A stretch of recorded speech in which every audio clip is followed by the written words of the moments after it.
துதிக்கும் பொழுது எப்பொழுதுமே நான் மற்றவர்களை பார்ப்பதில்லை. நான் ஒரு பிரச்சனத்தை உணர்ந்து அபிஷேகத்தில் நிறைந்து தான் என்றைக்குமே நான் பாடுறது வழக்கம். அதனால் கர்த்தருடைய அபிஷேகம் உங்களை நிரப்பக்கூடியது. இன்றைக்கி அந்த அபிஷேகம் இல்லாமல் உங்களால் ஒன்றுமே பண்ண முடியாது. ஒரு அசைவும் கூட அது வீணாக தான் இருக்கும். நீங்கள் என்ன முயற்சி எடுத்தாலும் என்ன பிரயாசப்பட்டாலும் கர்த்தருடைய அபிஷேகம் அவருடைய வல்லமை இல்லாமல் நீங்கள் செய்தீங்கன்னா அதில் ஒரு மகிமை இருக்காது. ஆகவே நீங்கள் எப்போ ஒருவேளை நான் இருக்கலாம், நான் இல்லாமல் போகலாம். ஆனால் உங்களுக்கு நான் சொல்கிறேன் பாருங்கள், எந்த பாஸ்டர் வந்தாலும் இங்கே யார் நின்னாலும் நீங்கள் வொர்ஷிப் பண்ணும்போது, நீங்கள் கர்த்தரை துதிக்கும் பொழுது உங்களை மறந்து உணர்ந்து நீங்கள் பாடுறவர்களாய் கர்த்தரை துதிக்கிறவர்களாய் இருக்கணும். ஹல்லேலூயா.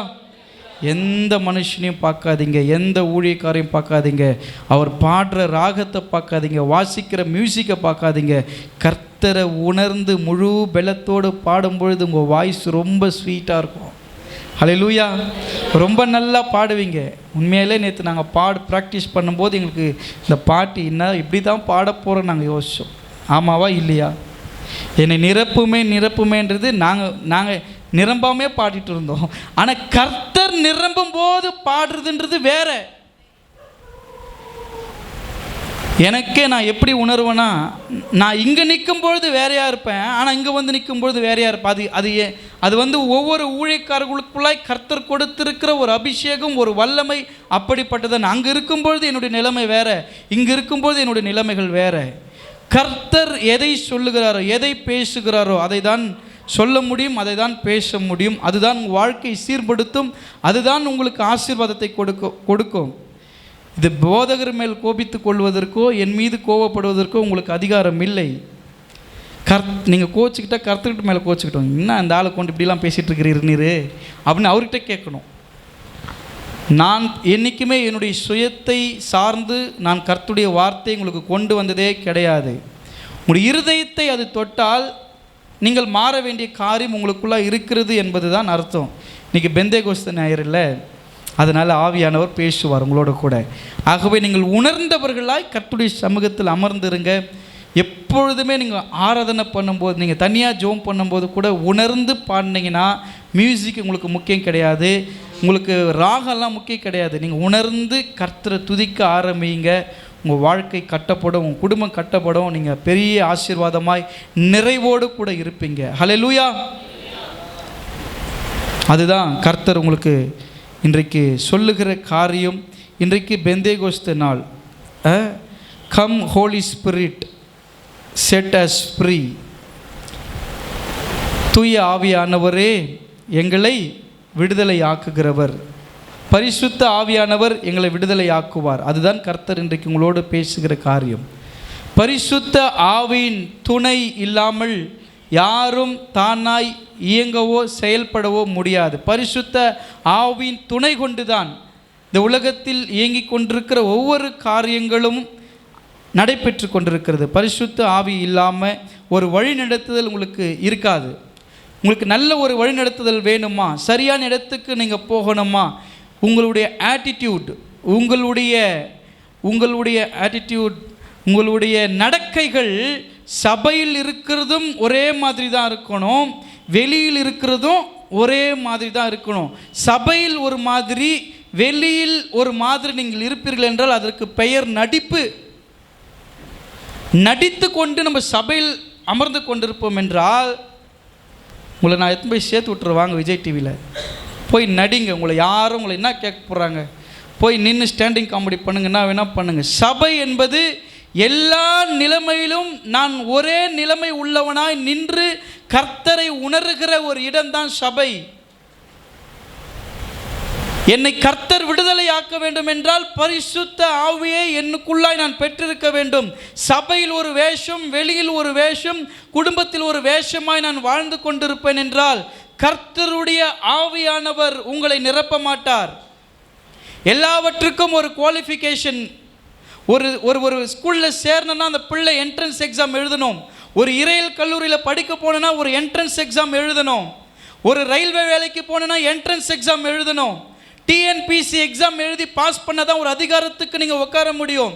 எல்லாவற்றுக்கும் தகுதி பார்த்து தான் உங்களை அமர வைக்கிறார்கள், அதிகாரங்கள் உங்களுக்கு கைக்கு கிடைக்கிறது. அதே போல தான் தூய ஆவியானவர் உங்களுக்குள்ளா இருந்தால்தான் உங்களுக்கு விடுதலை உண்டாகும். ஹல்லேலூயா. எல்லா இடத்திலும் தூய ஆவியானவர் உங்க கூட இருக்கணும். சர்ச்சுக்கு வந்தால் மட்டும் அப்படி நிரம்பக்கூடாது, எங்கே இருந்தாலும் நிரம்பணும். வீட்டில் இருக்கும் பொழுது, வேலை செய்கிற இடத்துல, குடும்பத்தில் நீங்கள் வந்து என் வீட்டில் வந்து பாருங்கய்யா என் பொண்டாட்டி பண்ணுற அட்டகாசத்தை, நீங்கள் வீட்டில் வந்து பாருங்கள் என் கணவர் பண்ணுற அட்டகாசத்தை. சபையில் தான் அவர் பாட்டு பாடுறார், சபையில் தான் ரொம்ப உற்சாகமாக இருக்கிறாரு, வீட்டுக்கு வந்தால் அவர் வேற மாதிரி மாறிடுறாருன்னா அதுக்கு பேர் தான் பிசாசு. கர்த்தருடைய பிள்ளைகள் எல்லா நிலைமைகளிலும் ஒரே மாதிரி இருக்குங்க, கற்றுக்கொள்ளுங்கள். வெளிப்படையாக இருக்கணும்னா வெளிப்படையாக இருந்துடுங்க, அது உங்களுக்கு ரொம்ப நல்லது. ஆனால் முன்பதாக ஒரு மாதிரி, பின்பதாக ஒரு மாதிரி, சபைக்குள் ஒரு மாதிரி, வெளியில் ஒரு மாதிரி நம்ம வாழ்ந்து கொண்டிருப்போம் என்றால் உங்கள் வாழ்க்கை பரிதாபத்துக்குரியதாய் மாறிவிடும். பரிசுத்த ஆவியானவர் உங்களுக்குள்ள இல்லைன்னு தான் அர்த்தமே. எல்லா சூழ்நிலைகளிலும் என் நடையை நான் காத்து கொள்ள வேண்டியது அவசியம். ஏனென்றால் நீங்கள் கிறிஸ்துவள் என்கிற அடையாளத்தோடு, கிறிஸ்துவன் என்கிற அடையாளத்தோடு வாழ்ந்து கொண்டிருக்கிறீங்க பிரதர். கிறிஸ்டியன் பிள்ளை இன்னும் ஆட்டம் ஆடுது பாத்தியா அப்படின்ற ஒரு பேச்சு வந்துச்சுன்னா நீ பரிசுத்த ஆவியானவரை துக்கப்படுத்தி கொண்டிருக்கிறாய். அந்த பிள்ளை சர்ச்சுக்கு வரும்போதும் ஒரே மாதிரி தான் இருக்கும், வெளியில் இருக்கும் பொழுதும் ஒரே மாதிரி தான் இருக்கும். அது இங்கே இப்படி இருக்கும், வெளியே வந்து பாருங்கள், அது ஆடுற ஆட்டத்தை நீங்கள் பார்த்தீங்கன்னா ஐயோ, ரட்சிக்கப்படாத பிள்ளைங்க கூட அமைதியாக உட்காந்துட்டு இருக்காங்க, ரட்சிக்கப்பட்ட பிள்ளைங்க ஆடுற ஆட்டங்கள் இருக்கிறதே. பரிசுத்த ஆவியானவர் உங்களில் இருக்கிறார் என்றால் எல்லா நிலைமைகளிலும் நீங்கள் ஒரே தன்மை உடையவர்களாக இருக்கணும். யாபேத் பென்னா என்பது சபையில் இருந்தாலும், வீட்டுக்கு வந்தாலும், தெருவில் நின்றாலும், எங்கு நின்றாலும் நான் நானாகவே இருந்தால்தான் பரிசுத்த ஆவியானவர் எனக்குள்ளா இருக்கிறார் என்ற அர்த்தம். ஆளுக்கேற்றபடி பேசிக்கொண்டு, மனிதருக்கு ஏற்றபடி நான் மாறிக்கொண்டு ஒரு பச்சோந்தியாய் நான் வாழ்ந்து கொண்டிருப்பேன் என்றால் பரிசுத்த ஆவி என்னிடத்தில் இல்லை, கர்த்தருடைய வல்லமை என்னில் இல்லை என்றுதான் அர்த்தம். எல்லா நிலைமைகளிலும் ஒரே தன்மை உள்ளவர்களாய் வாழ பழகிக் கொள்ளுங்கள். உங்களுக்குன்னு ஒரு கேரக்டர் இருக்குது, உங்களுக்குன்னு ஒரு தன்மை இருக்குது. இந்த பிரதர் இப்படி தான் இருப்பார், அவருடைய கேரக்டர் இப்படி தான், அவர் இப்படி தான் எதுவாக இருந்தாலும் டைரெக்டாக பேசக்கூடிய ஒரு நல்ல மனுஷன், எதுவாக இருந்தாலும் ஒளிவு மறைவு இல்லாமல் கள்ளம் கபடம் இல்லாத ஒரு மனிதன் இருக்கிறது போலவே நீங்கள் இருங்க. மாற்றிக்கொள்ள வேண்டிய சுவாபங்களை மாற்றிக்கொள்வதற்காகத்தான் பரிசுத்த ஆவியை என்னில் வாரன் கூப்பிடுறது. ஹல்லேலூயா, நல்லா சொல்லுங்க ஹல்லேலூயா. ஏன் தெரியுமா நிறைய பேர் சபைக்குள்ளே வரமாட்டாங்க? சபைக்குள்ளே வந்தால் குடிக்கக்கூடாது, சபைக்குள்ளே வந்தால் டம் அடிக்கக்கூடாது, சபைக்குள்ளே வந்தால் ஆன்ச்சு போடக்கூடாது, சபைக்குள்ளே வந்தால் என்ன பண்ணக்கூடாது, நிறைய தெரியுமே, நிறைய வேலைங்க இருக்குது. சபைக்குள்ளே வந்து நான் ரட்சிக்கப்பட்டனா இதெல்லாம் பண்ணக்கூடாது, அங்கே போனால் ஒரு கட்டுப்பாட்டில் நான் வாழணுமே, அதுக்காக தான் நிறைய பேர் வராமல் உள்ள வெளியே இருக்கிறான். காணிக்கெல்லாம் வருது. ஆண்டவர் வந்து காணிக்க விரும்புகிறவர் அல்ல, பணத்தை விரும்புகிறவர். மாறாக உங்களுடைய நல்ல குணத்தை, உன்னுடைய குவாலிட்டி என்னது, உன்னுடைய தரம் என்னது சொல்லுவாங்கள்ல, தரங்கட்ட பையன், தரங்கட்ட பொண்ணு, தரமாக இருக்கணும். கிறிஸ்துவனா யார்? இப்போ கை குத்து சொல்லுங்கள், தரமாக இருக்கணும் பிரதர் சிஸ்டர், தரமாக இருங்க. ஏப்பா கொடுங்க விக்கி பக்கத்தில், தரமாக இருங்க, தரமாக இருக்கணும். நம்ம வாழ்க்கை தரமாக இருக்கணும். மற்றவங்க பார்த்து தரங்கட்டதாக இருக்குதுன்னு சொல்லக்கூடாது. பரிசுத்த ஆவியானவர் உங்களுக்குள்ளே இருக்கிறாருன்னா உங்களை குவாலிஃபைடாக மாற்றுறாரு. உங்களை வந்து உங்களுக்கு ஆலோசனை வந்துட்டே இருக்கும். சங்கீதம் 32:8 சொல்லுகிறது, நான் உனக்கு போதித்து நீ நடக்க வேண்டிய வழியை காட்டுவேன், உன்மேல் என் கண்ணை வைத்து உனக்கு ஆலோசனை சொல்லுவேன். ஜோஸ் சொன்னார் இந்த வசனத்தை பாருங்க, நான் உனக்கு போதித்து நீ நடக்க வேண்டிய வழியை காட்டுவேன். பரிசுத்த ஆவியானவருடைய வழிநடத்துதல் இருந்தால் நீங்கள் எல்லா சூழ்நிலைகளிலும் நீங்கள் போதிக்கப்படுவீர்கள், கர்த்தரால் நடத்தப்படுவீர்கள். அல்லேலூயா. எல்லா நிலைமைகளிலும் ஒரே மாதிரி இருக்க கற்றுக்கொள்ளுங்க.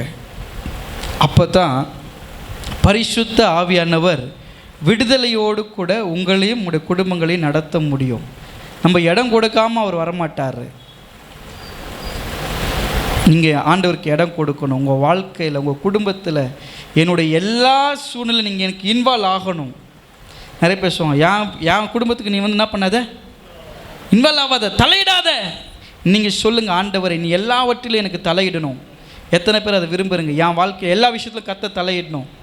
கர்த்தர் தலையிடணும்னா பரிசுத்த ஆவியானவர் உங்களோடு கூட இருக்கணும். அப்போ தான் உங்களுக்கு விடுதலை.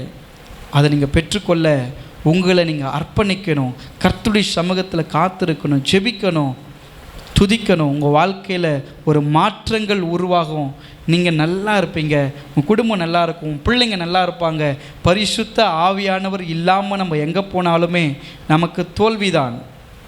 நிறைய நேரத்தில் என்னுடைய சாமர்த்தியத்தினால் இதை செய்து விட்டேன், என்னுடைய திறமையினால் இதை செய்துட்டேன், எனக்கு எவ்வளோ ஞானம், எவ்வளோ அறிவு, எவ்வளோ எனக்கு இருக்கிற உழைப்பினால் நான் இவ்வளோ சம்பாதிச்சிட்டேன். இல்லவே இல்லை பிரதர், சிஸ்டர். பரிசுத்த ஆவியானவர் உன்னை ஆசீர்வதிக்கணும்னு நினச்சிருக்கிறார், உனக்கு பலன் கொடுக்கணும்னு நினச்சிருக்கிறார், உன்னை உயர்த்தணும்னு நினச்சிருக்கிறார்.